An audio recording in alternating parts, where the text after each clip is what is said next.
This reading by Stuart Wills. Moby-Dick by Herman Melville. Chapter 54. The Town Ho's Story. As told at the Golden Inn. The Cape of Good Hope, and all the watery region about there, is much like some noted four corners of a great highway, where you meet more travellers than in any other part. It was not very long after speaking the Goney that another homeward bound whaleman, the Town Ho, was encountered. She was manned almost wholly by Polynesians. In the short gam that ensued, she gave us strong news of Moby-Dick. To some, the general interest in the white whale was now wildly heightened by a circumstance of the Town Ho's story, which seemed obscurely to involve with the whale a certain wondrous inverted visitation of one of those so-called judgments of God which are at times said to overtake some men. This latter circumstance, with its own particular accompaniments, forming what may be called the secret part of the tragedy about to be narrated, never reached the ears of Captain Ahab or his mates. For that secret part of the story was unknown to the captain of the Town Ho himself. It was the private property of three Confederate white seamen of that ship, one of whom, it seems, communicated it to Tashtego with Romish injunctions of secrecy, but the following night Tashtego rambled in his sleep, and revealed so much of it in that way, that when he was wakened he could not well withhold the rest. Nevertheless, so potent an influence did this thing have on those seamen in the Pequod who came to the full knowledge of it, and by such a strange delicacy, to call it so, were they governed in this matter, that they kept the secret among themselves so that it never transpired abaft the Pequod's mainmast. Interweaving in its proper place this darker thread with the story as publicly narrated on the ship, the whole of this strange affair I now proceed to put on lasting record.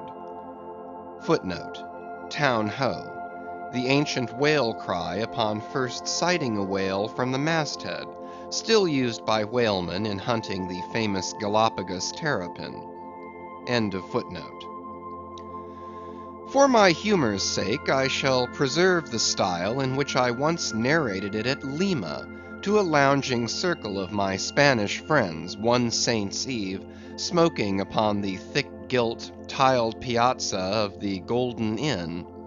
Of those fine cavaliers, the young Dons Pedro and Sebastian were on closer terms with me, and hence the interluding questions they occasionally put, and which are duly answered at the time. Quote, some 2 years prior to my first learning the events which I am about rehearsing to you, gentlemen, the Town Ho, sperm whaler of Nantucket, was cruising in your Pacific here, not very many days' sail eastward from the eaves of this good Golden Inn. She was somewhere to the northward of the line. One morning, upon handling the pumps, according to daily usage, it was observed that she made more water in her hold than common. They supposed a swordfish had stabbed her, gentlemen. But the captain, having some unusual reason for believing that rare good luck awaited him in those latitudes, and therefore being very averse to quit them, and the leak not being then considered at all dangerous, though indeed they could not find it after searching the hold as low down as was possible in rather heavy weather, the ship still continued her cruisings, the mariners working at the pumps at wide and easy intervals. But no good luck came, more days went by, and not only was the leak yet undiscovered, but it sensibly increased.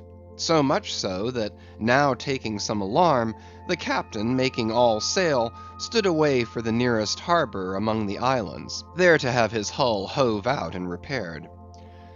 Though no small passage was before her, yet if the commonest chance favored, he did not at all fear that his ship would founder by the way, because his pumps were of the best, and being periodically relieved at them, those 36 men of his could easily keep the ship free, never mind if the leak should double on her. In truth, well nigh the whole of this passage being attended by very prosperous breezes, the Town Ho had all but certainly arrived in perfect safety at her port without the occurrence of the least fatality, had it not been for the brutal overbearing of Radney, the mate, a Vineyarder, and the bitterly provoked vengeance of Steelkilt, a Lakeman and desperado from Buffalo. "Lakeman, Buffalo! Pray, what is a Lakeman, and where is Buffalo?" said Don Sebastian, rising in his swinging mat of grass. "On the eastern shore of our Lake Erie, Don; but I crave your courtesy. May be you shall soon hear further of all that. Now, gentlemen, in square sail brigs and three-masted ships, well nigh as large and stout as any that ever sailed out of your old Callao to far Manila, this Lakeman, in the landlocked heart of our America, had yet been nurtured by all those agrarian freebooting impressions popularly connected with the open ocean. For in their interflowing aggregate, those grand freshwater seas of ours, Erie and Ontario, and Huron and Superior and Michigan, possess an ocean-like expansiveness, with many of the ocean's noblest traits, with many of its rimmed varieties of races and of climes. They contain round archipelagos of romantic isles, even as the Polynesian waters do.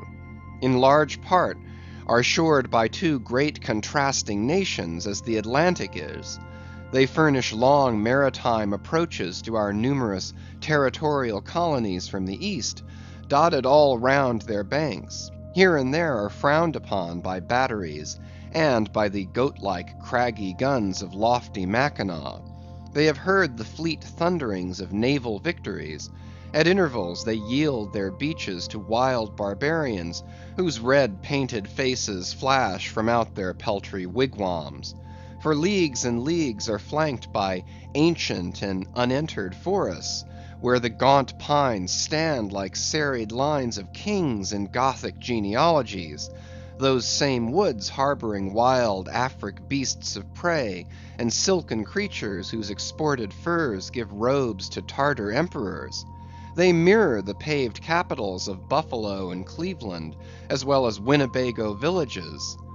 They float alike the full-rigged merchant ship, the armed cruiser of the state, the steamer, and the beach canoe. They are swept by borean and dismasting blasts as direful as any that lash the salted wave. They know what shipwrecks are, for out of sight of land, however inland, they have drowned full many a midnight ship with all its shrieking crew. Thus, gentlemen, though an inlander, Steelkilt was wild ocean born and wild ocean nurtured, as much of an audacious mariner as any. And for Radney, though in his infancy he may have laid him down on the lone Nantucket beach, to nurse at his maternal sea; though in after life he had long followed our austere Atlantic, and your contemplative Pacific; yet he was quite as vengeful and full of social quarrel as the backwoods seaman, fresh from the latitudes of buckhorn-handled bowie knives. Yet was this Nantucketer a man with some good-hearted traits, and this Lakeman a mariner, who though a sort of devil indeed, might yet by inflexible firmness, only tempered by that common decency of human recognition which is the meanest slave's right. Thus treated, this Steelkilt had long been retained harmless and docile. At all events, he had proved so thus far; but Radney was doomed and made mad, and Steelkilt—but, gentlemen, you shall hear. It was not more than a day or two, at the furthest, after pointing her prow for her island haven, that the Town Ho's leak seemed again increasing, but only so as to require an hour or more at the pumps every day. You must know that in a settled and civilized ocean like our Atlantic, for example, some skippers think little of pumping their whole way across it; though of a still sleepy night, should the officer of the deck happen to forget his duty in that respect, the probability would be that he and his shipmates would never again remember it, on account of all hands gently subsiding to the bottom. Nor in the solitary and savage seas far from you to the westward, gentlemen, Is it altogether unusual for ships to keep clanging at their pump handles in full chorus, even for a voyage of considerable length? That is, if it lie along a tolerably accessible coast, or if any other reasonable retreat is afforded them. It is only when a leaky vessel is in some very out of the way part of those waters, some really landless latitude, that her captain begins to feel a little anxious. Much this way had it been with the Town Ho. So when her leak was found gaining once more, there was in truth some small concern manifested by several of her company, especially by Radney the mate. He commanded the upper sails to be well hoisted, sheeted home anew, and every way expanded to the breeze. Now this Radney, I suppose, was as little of a coward, and as little inclined to any sort of nervous apprehensiveness touching his own person, as any fearless, unthinking creature on land or on sea that you can conveniently imagine, gentlemen. Therefore, when he betrayed this solicitude about the safety of the ship, some of the seamen declared that it was only on account of his being a part owner in her. So when they were working that evening at the pumps, there was on this head no small gamesomeness slyly going on among them, as they stood with their feet continually overflowed by the rippling clear water, clear as any mountain spring, gentlemen, that, bubbling from the pumps, ran across the deck, and poured itself out in steady spouts at the lee scupper holes. Now, as you well know, it is not seldom the case in this conventional world of ours, watery or otherwise, that when a person placed in command over his fellow men finds one of them to be very significantly his superior in general pride of manhood, straightway against that man he conceives an unconquerable dislike and bitterness. And if he have a chance, he will pull down and pulverize that subaltern's tower, and make a little heap of dust of it. Be this conceit of mine as it may, gentlemen, at all events Steelkilt was a tall and noble animal with a head like a Roman, and a flowing golden beard like the tasselled housings of your last viceroy's snorting charger, and a brain and a heart and a soul in him, gentlemen, which had made Steelkilt Charlemagne, had he been born son to Charlemagne's father. But Radney, the mate, was as ugly as a mule, yet as hardy, as stubborn, as malicious. He did not love Steelkilt, and Steelkilt knew it. Espying the mate drawing near as he was toiling at the pump with the rest, the Lakeman affected not to notice him, but unawed went on with his gay banterings. "Aye, aye, my merry lads, it's a lively leak this. Hold a cannikin, one of ye, and let's have a taste. By the Lord, it's worth bottling. I tell ye what, men, old Rad's investment must go for it. He had best cut away his part of the hull and tow it home. The fact is, boys, that swordfish only began the job. He's come back again with a gang of ship carpenters, sawfish, and filefish, and what not, and the whole posse of 'em are now hard at work, cutting and slashing the bottom, making improvements, I suppose. If old Rad were here now, I'd tell him to jump overboard and scatter 'em. They're playing the devil with his estate, I can tell him.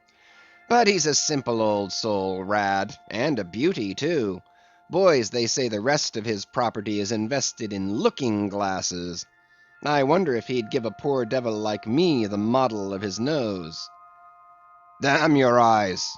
What's that pump stopping for?" roared Radney, pretending not to have heard the sailors' talk. "Thunder away at it!" "Aye, aye, sir," said Steelkilt, merry as a cricket. "Lively, boys, lively now."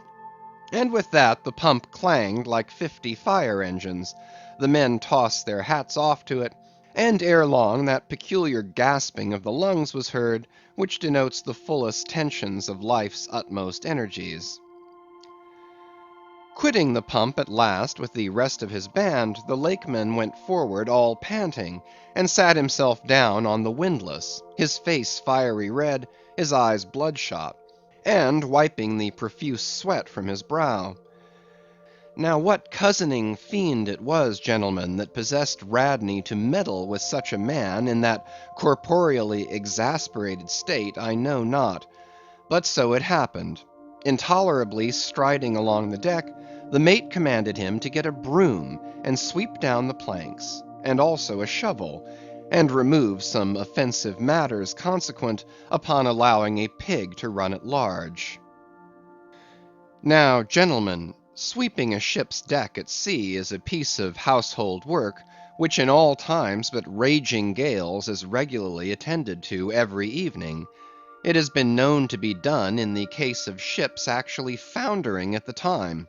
Such, gentlemen, is the inflexibility of sea usages, and the instinctive love of neatness in seamen, some of whom would not willingly drown without first washing their faces. But in all vessels this broom business is the prescriptive province of the boys, if boys there be aboard.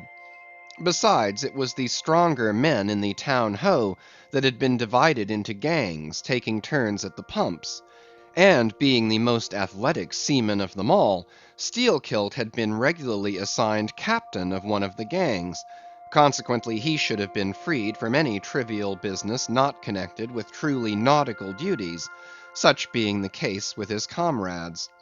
I mention all of these particulars so that you may understand exactly how this affair stood between the two men. But there was more than this. The order about the shovel was almost as plainly meant to sting and insult Steelkilt as though Radney had spat in his face.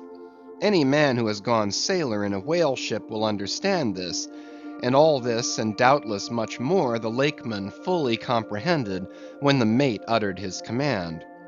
But as he sat still for a moment, and as he steadfastly looked into the mate's malignant eye, and perceived the stacks of powder casks heaped up in him, and the slow match silently burning along towards them; as he instinctively saw all this, that strange forbearance and unwillingness to stir up the deeper passionateness in any already ireful being, a repugnance most felt, when felt at all, by really valiant men, even when aggrieved; this nameless phantom feeling, gentlemen, stole over Steelkilt.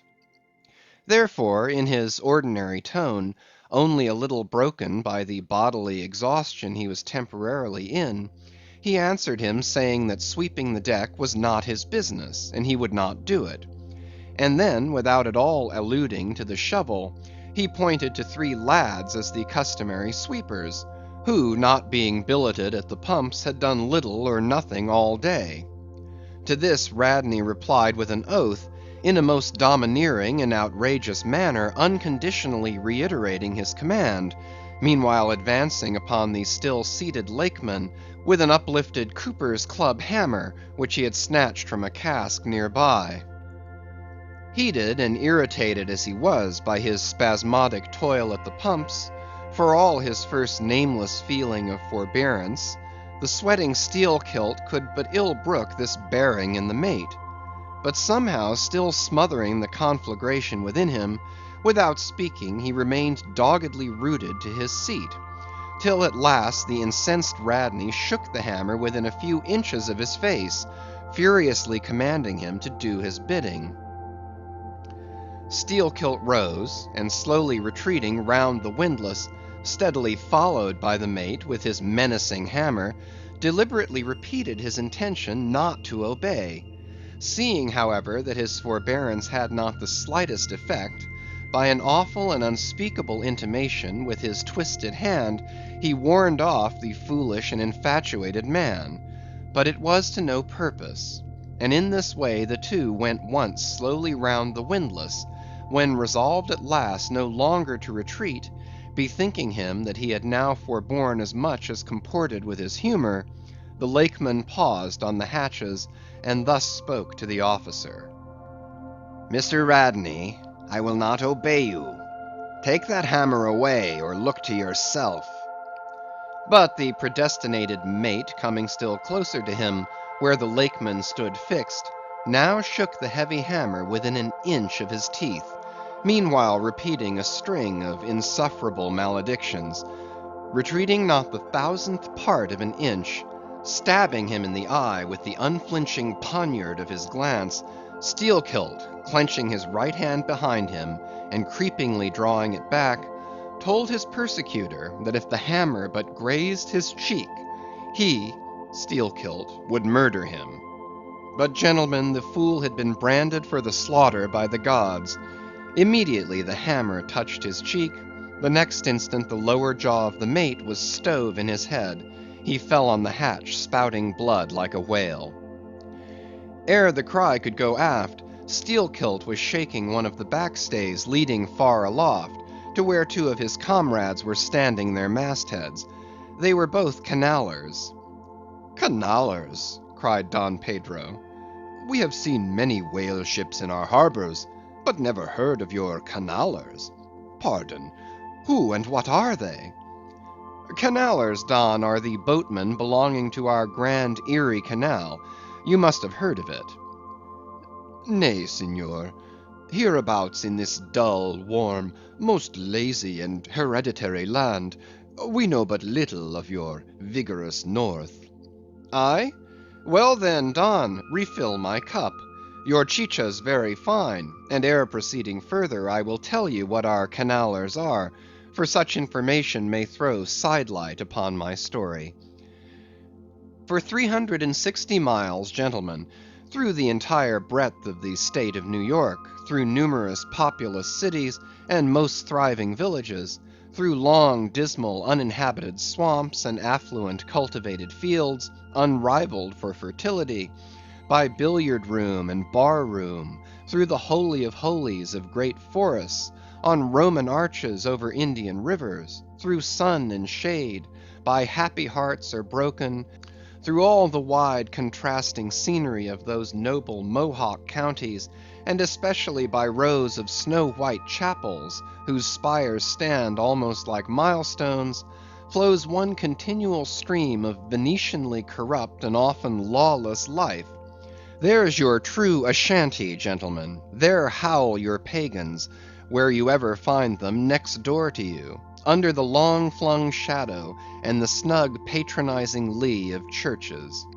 For by some curious fatality, as it is often noted of your metropolitan freebooters that they ever encamp around the halls of justice, so sinners, gentlemen, most abound in holiest vicinities. "Is that a friar passing?" said Don Pedro, looking downwards into the crowded piazza with humorous concern.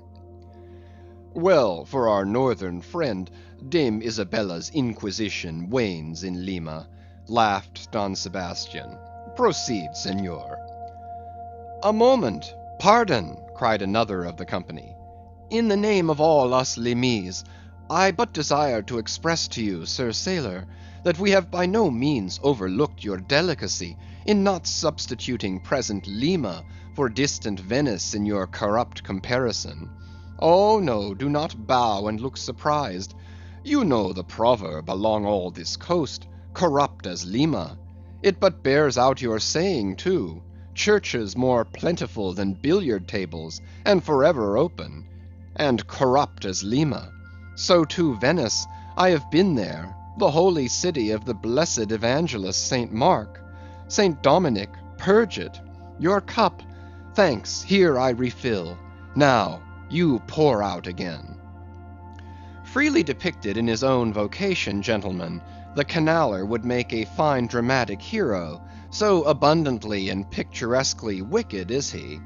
Like Mark Antony, for days and days along his green-turfed, flowery Nile, he indolently floats, openly toying with his red-cheeked Cleopatra, ripening his apricot thigh upon the sunny deck. But ashore all this effeminacy is dashed. The brigandish guise which the canaller so proudly sports, his slouched and gaily ribboned hat betoken his grand features. A terror to the smiling innocence of the villages through which he floats, his swart visage and bold swagger are not unshunned in cities. Once a vagabond on his own canal, I have received good turns from one of these canallers. I thanked him heartily, would fain not be ungrateful, but it is often one of the prime redeeming qualities of your man of violence, that at times he is as stiff an arm to back a poor stranger in a strait as to plunder a wealthy one.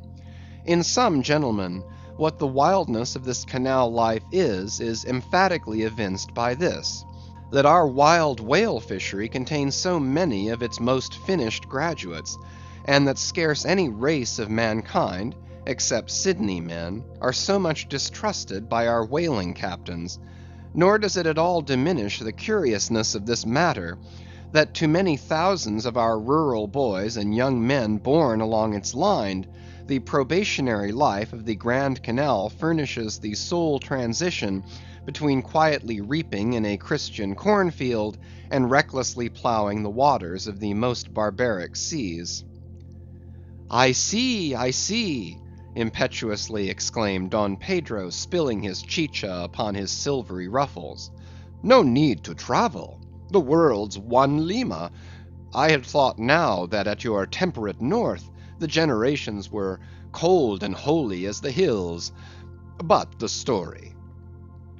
I left off, gentlemen, where the Lakeman shook the backstay.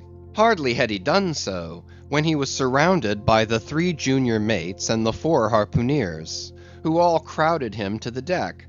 But sliding down the ropes like baleful comets, the 2 canallers rushed into the uproar, and sought to drag their man out of it toward the forecastle.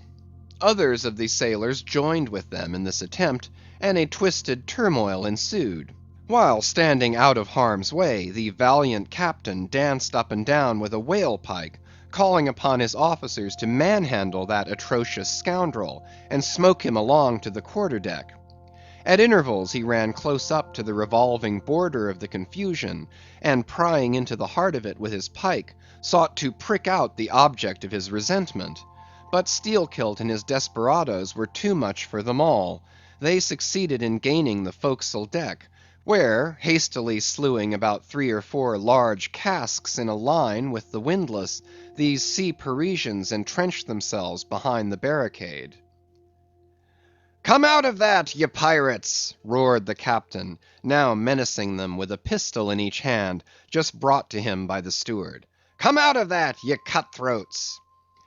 Steelkilt leaped on the barricade, and striding up and down there, defied the worst the pistols could do, but gave the captain to understand distinctly that his, Steelkilt's, death would be the signal for a murderous mutiny on the part of all hands. Fearing in his heart lest this might prove but too true, the captain a little desisted, but still commanded the insurgents instantly to return to their duty. "Will you promise not to touch us if we do?" demanded their ringleader. "Turn to! Turn to! I make no promise. To your duty! Do you want to sink the ship by knocking off at a time like this? Turn to!" And he once more raised a pistol. "Sink the ship!" cried Steelkilt. "Aye, let her sink. Not a man of us turns to, unless ye swear not to raise a rope yarn against us. What say ye, men?" turning to his comrades. A fierce cheer was their response. The Lakeman now patrolled the barricade, all the while keeping his eye on the captain, and jerking out such sentences as these: "It's not our fault. We didn't want it. I told him to take his hammer away. It was boy's business. He might have known me before this. I told him not to prick the buffalo. I believe I have broken a finger here against his cursed jaw. Ain't those mincing knives down in the forecastle there, men? Look to those handspikes, my hearties. Captain, by God, look to yourself. Say the word, and don't be a fool. Forget it all. We are ready to turn to. Treat us decently, and we're your men, but we won't be flogged. Turn to! I make no promises. Turn to, I say." "Look ye now," cried the Lakeman, flinging out his arms towards him. "There are a few of us here, and I am one of them, who have shipped for the cruise, d'ye see. Now, as you well know, sir, we can claim our discharge as soon as the anchor is down. So we don't want a row. It's not our interest. We want to be peaceable. We're ready to work, but we won't be flogged." "Turn to!" roared the captain. Steelkilt glanced round him a moment, and then said, "I tell you what it is now, captain. Rather than kill you and be hung for such a shabby rascal, we won't lift a hand against you unless you attack us. But till you say the word about not flogging us, we don't do a hand's turn. Down into the forecastle then. Down with ye. I'll keep you there till you're sick of it. Down you go. Shall we? Cried the ringleader to his men. Most of them were against it, but at length, in obedience to Steelkilt, they preceded him down into their dark den, growlingly disappearing like bears into a cave. As the Lakeman's bare head was just level with the planks, the captain and his posse leaped the barricade, and rapidly drawing over the slide of the scuttle, planted their group of hands upon it, and loudly called for the steward to bring the heavy brass padlock belonging to the companionway. Then, opening the slide a little, the captain whispered something down the crack, closed it, and turned the key upon them, 10 in number, leaving on deck some 20 or more, who thus far had remained neutral. All night a wide-awake watch was kept by all the officers, forward and aft, especially about the forecastle scuttle and fore hatchway, at which last place was feared the insurgents might emerge after breaking through the bulkhead below. But the hours of darkness passed in peace, the men who still remained at their duty toiling hard at the pumps, whose clinking and clanking at intervals through the dreary night dismally resounded through the ship. At sunrise the captain went forward, and knocking on the deck, summoned the prisoners to work, but with a yell they refused. Water was then lowered down to them, and a couple of handfuls of biscuit were tossed after it, when again turning the key upon them and pocketing it, the captain returned to the quarter-deck. Twice every day for 3 days this was repeated, but on the 4th morning a confused wrangling, and then a scuffling was heard, as the customary summons was delivered, and suddenly 4 men burst up from the forecastle, saying they were ready to turn to. The fetid closeness of the air, and a famishing diet, united perhaps to some fears of ultimate retribution, had constrained them to surrender at discretion. Emboldened by this, the captain reiterated his demand to the rest, but Steelkilt shouted to him a terrific hint to stop his babbling and betake himself where he belonged. On the 5th morning, 3 others of the mutineers bolted up into the air from the desperate arms below that sought to restrain them. Only 3 were left. "Better turn to now?" said the captain with a heartless jeer. "Shut us up again, will ye?" cried Steelkilt. "Oh, certainly," the captain, and the key clicked. It was at this point, gentlemen, that, enraged by the defection of 7 of his former associates, and stung by the mocking voice that had last hailed him, and maddened by his long entombment in a place as black as the bowels of despair, it was then that Steelkilt proposed to the 2 Canallers, thus far apparently of one mind with him, to burst out of their hole at the next summoning of the garrison, and armed with their keen mincing knives, long crescentic, heavy implements with a handle at each end, run amuck from bowsprit to taffrail, and if by any devilishness of desperation possible, seize the ship. For himself, he would do this, he said, whether they joined him or not. That was the last night he should spend in that den. But the scheme met with no opposition on the part of the other 2. They swore they were ready for that, or for any other mad thing, for anything in short but a surrender. And what was more, they each insisted on being the first man on deck, when the time to make the rush should come. But to this their leader as fiercely objected, reserving that priority for himself, particularly as his 2 comrades would not yield the one to the other in the matter. And both of them could not be first, for the latter would but admit 1 man at a time. And here, gentlemen, the foul play of these miscreants must come out.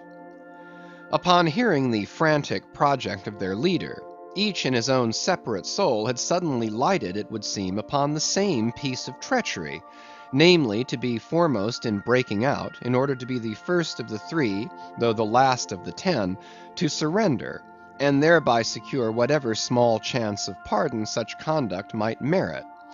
But when Steelkilt made known his determination still to lead them to the last, They in some way, by some subtle chemistry of villainy, mixed their before secret treacheries together, and when their leader fell into a doze, verbally opened their souls to each other in 3 sentences, and bound the sleeper with cords, and gagged him with cords, and shrieked out for the captain at midnight.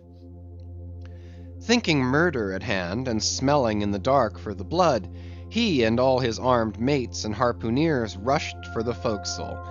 In a few minutes the scuttle was opened, and bound hand and foot, the still struggling ringleader was shoved up into the air by his perfidious allies, who at once claimed the honor of securing a man who had been fully ripe for murder.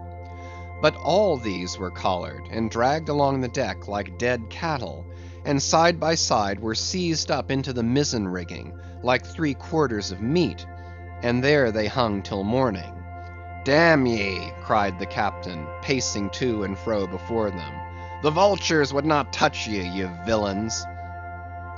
At sunrise he summoned all hands, and separating those who had rebelled from those who had taken no part in the mutiny, he told the former that he had a good mind to flog them all round. Thought upon the whole he would do so; he ought to; justice demanded it; but for the present, considering their timely surrender, he would let them go with a reprimand, which he accordingly administered in the vernacular. "But as for you, ye carrion rogues," turning to the 3 men in the rigging, "for you, I mean to mince you up for the trypots." And seizing a rope, he applied it with all his might to the backs of the 2 traitors, till they yelled no more, but lifelessly hung their heads sideways, as the 2 crucified thieves are drawn. "My wrist is sprained with ye," he cried at last, "but there's still rope enough left for you, my fine bantam, that wouldn't give up. Take that gag from his mouth, and let us hear what he can say for himself." For a moment the exhausted mutineer made a tremulous motion of his cramped jaws, then painfully twisting round his head, said in a sort of hiss, "What I say is this, and mind it well. If you flog me, I murder you." "Say ye so? See then how ye frighten me." And the captain drew off with the rope to strike. "Best not," hissed the Lakeman. "But I must," and the rope was once more drawn back for the stroke. Steelkilt here hissed out something, inaudible to all but the captain, who, to the amazement of all hands, started back, paced the deck rapidly 2 or 3 times, and then suddenly throwing down his rope, said, "I won't do it. Let him go. Cut him down, do you hear?" But as the junior mates were hurrying to execute the order, a pale man with a bandaged head arrested them. Radney, the chief mate. Ever since the blow he had lain in his berth, but that morning, hearing the tumult on the deck, he had crept out, and thus far had watched the whole scene. Such was the state of his mouth that he could hardly speak, but mumbling something about his being willing and able to do what the captain dared not attempt, he snatched the rope and advanced to his pinioned foe. "You are a coward," hissed the Lakeman. "So I am, but take that." The mate was in the very act of striking, when another hiss stayed his uplifted arm. He paused, and then pausing no more, made good his words, spite of Steelkilt's threat, whatever that might have been. The 3 men were then cut down, all hands were turned to, and sullenly worked by the moody seamen, the iron pumps clanged as before. Just after dark that day, when one watch had retired below, a clamor was heard in the forecastle, and the 2 trembling traitors running up besieged the cabin door, saying they durst not consort with the crew. Entreaties, cuffs, and kicks could not drive them back, so at their own instance they were put down in the ship's run for salvation. Still, no sign of mutiny reappeared among the rest.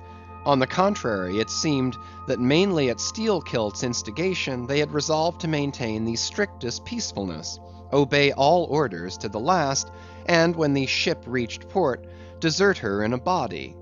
But in order to ensure the speediest end to the voyage, they all agreed to another thing, namely, not to sing out for whales in case any should be discovered.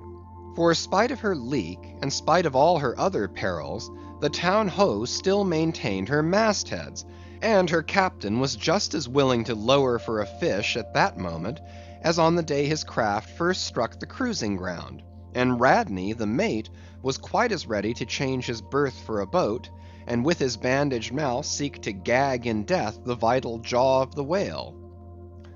But though the Lakeman had induced the seamen to adopt this sort of passiveness in their conduct, he kept his own counsel, at least till all was over, concerning his own proper and private revenge upon the man who had stung him in the ventricles of his heart. He was in Radney, the chief mate's watch, and as if the infatuated man sought to run more than half-way to meet his doom, after the scene at the rigging, he insisted, against the express counsel of the captain, upon resuming the head of his watch at night. Upon this, and one or two other circumstances, Steelkilt systematically built the plan of his revenge. During the night Radney had an unseamanlike way of sitting on the bulwarks of the quarter-deck, and leaning his arm upon the gunwale of the boat which was hoisted up there, a little above the ship's side. In this attitude, it was well known, he sometimes dozed. There was a considerable vacancy between the boat and the ship, and down between this was the sea. Steelkilt calculated his time, and found that his next trick at the helm would come round at 2 o'clock, in the morning of the third day from that in which he had been betrayed. At his leisure he employed the interval in braiding something very carefully in his watches below. "What are you making there?" said a shipmate. "What do you think? What does it look like?" "Like a lanyard for your bag, but it's an odd one, seems to me." "Yes, rather oddish," said the Lakeman, holding it at arm's length before him. "But I think it will answer. Shipmate, I haven't enough twine. Have you any?" But there was none in the forecastle. "Then I must get some from old Rad." And he rose to go aft. "You don't mean to go a-begging to him?" said a sailor. "Why not? Do you think he won't do me a turn when it's to help himself in the end, shipmate?" And going to the mate, he looked at him quietly, and asked him for some twine to mend his hammock. It was given him. Neither twine nor lanyard were seen again, but the next night an iron ball, closely netted, partly rolled from the pocket of the Lakeman's monkey jacket, as he was tucking the coat into his hammock for a pillow.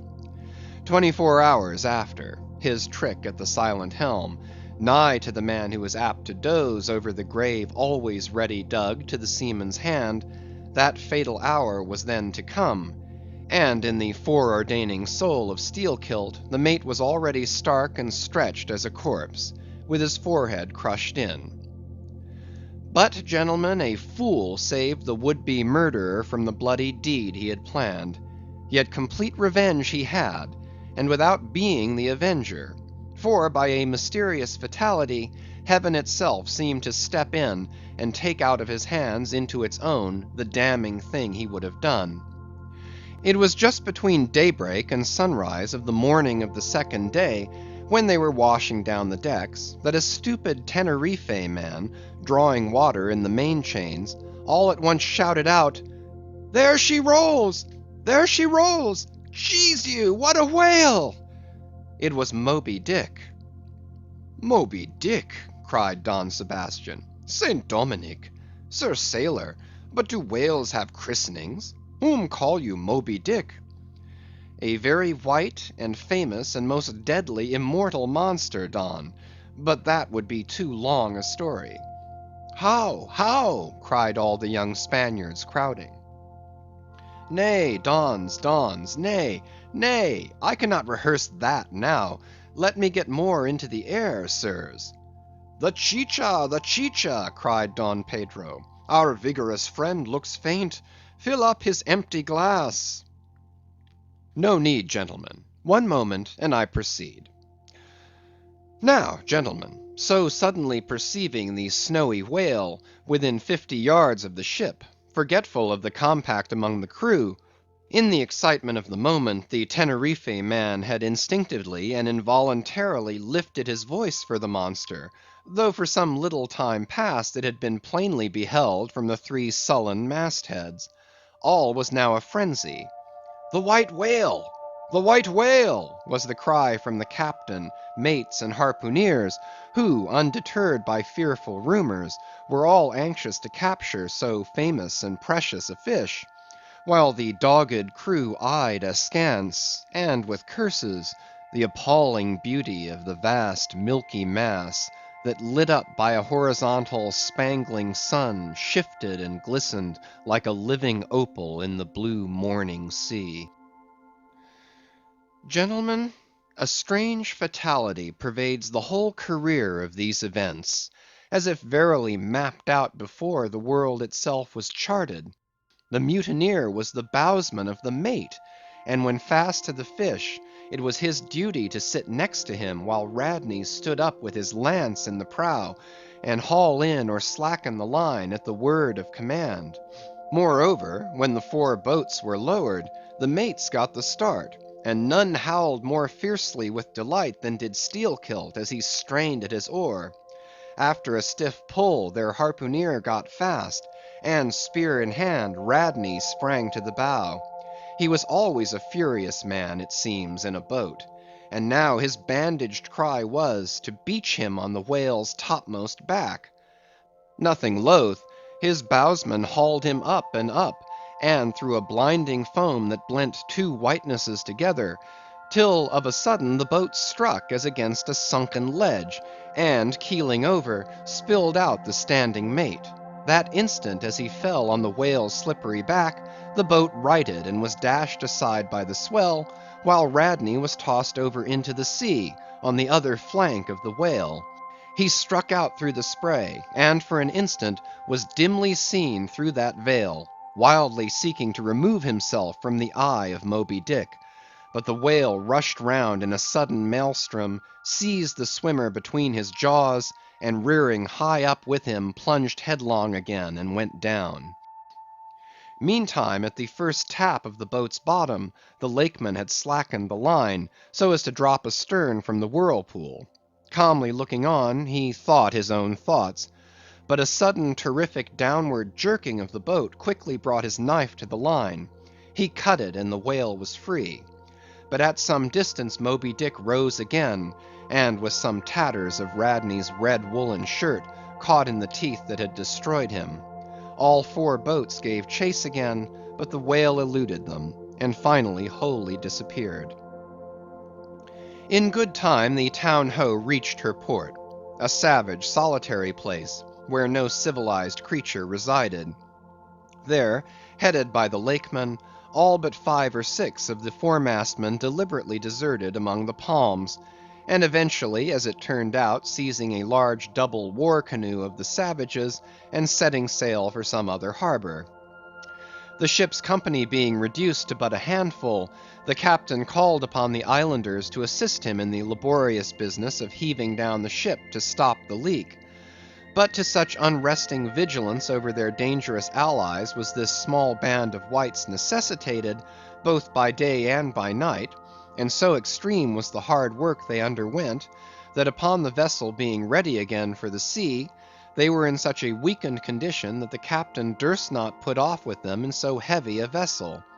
After taking counsel with his officers, he anchored the ship as far off shore as possible, loaded and ran out his 2 cannon from the bows, stacked his muskets on the poop, and warning the islanders not to approach the ship at their peril, took 1 man with him, and setting the sail of his best whale boat, steered straight before the wind for Tahiti, 500 miles distant, to procure a reinforcement to his crew. On the 4th day of the sail, a large canoe was descried, which seemed to have touched at a low isle of corals. He steered away from it, but the savage craft bore down on him, and soon the voice of Steelkilt hailed him to heave to, or he would run him under water. The captain presented a pistol. With 1 foot on each prow of the yoked war canoes, the Lakeman laughed him to scorn, assuring him that if the pistol so much as clicked in the lock, he would bury him in bubbles and foam. What do you want of me? Cried the captain. Where are you bound, and for what are you bound? Demanded Steelkilt. No lies. I am bound to Tahiti for more men. Very good. Let me board you a moment. I come in peace. With that he leaped from the canoe, swam to the boat, and climbing the gunwale, stood face to face with the captain. Cross your arms, sir. Throw back your head. Now repeat after me. As soon as Steelkilt leaves me, I swear to beach this boat on yonder island, and remain there 6 days. If I do not, may lightning strike me. A pretty scholar, laughed the lakeman. Adios, senor. And leaping into the sea, he swam back to his comrades. Watching the boat till it was fairly beached, and drawn up to the roots of the cocoanut trees, Steelkilt made sail again, and in due time arrived at Tahiti, his own place of destination. There luck befriended him. 2 ships were about to sail for France, and were providentially in want of precisely that number of men which the sailor headed. They embarked, and so forever got the start of their former captain, had he been at all minded to work them legal retribution. Some 10 days after the French ships sailed, the whale-boat arrived, and the captain was forced to enlist some of the more civilized Tahitians, who had been somewhat used to the sea. Chartering a small native schooner, he returned with them to his vessel, and finding all right there, again resumed his cruisings. Where Steelkilt now is, gentlemen, none know, but upon the island of Nantucket, the widow of Radney still turns to the sea, which refuses to give up its dead, still in dreams sees the awful white whale that destroyed him. Are you through? Said Don Sebastian quietly. I am, Don. Then I entreat you, tell me if to the best of your own convictions, this your story is in substance really true. It is so passing wonderful. Did you get it from an unquestionable source? Bear with me if I seem to press. Also bear with all of us, Sir Sailor, for we all join in Don Sebastian's suit, cried the company, with exceeding interest. Is there a copy of the Holy Evangelists at the Golden Inn, gentlemen? Nay, said Don Sebastian, but I know a worthy priest near by, who will quickly procure one for me. I go for it, but are you well advised? This may grow too serious. Will you be so good as to bring the priest also, Don? Though there are no auto da fes in Lima now, said one of the company to another, I fear our sailor friend runs risk of the archiepiscopacy. Let us withdraw more out of the moonlight. I see no need of this. Excuse me for running after you, Don Sebastian, but may I also beg that you will be particular in procuring the largest sized evangelists you can. This is the priest, and he brings you the evangelists, said Don Sebastian gravely, returning with a tall and solemn figure. Let me remove my hat. Now, venerable priest, further into the light, and hold the holy book before me, that I may touch it. So help me heaven, and on my honor, the story I have told you, gentlemen, is in substance and its great items true. I know it to be true. It happened on this ball. I trod the ship. I knew the crew. I have seen and talked with Steelkilt since the death of Radney. End of chapter 54.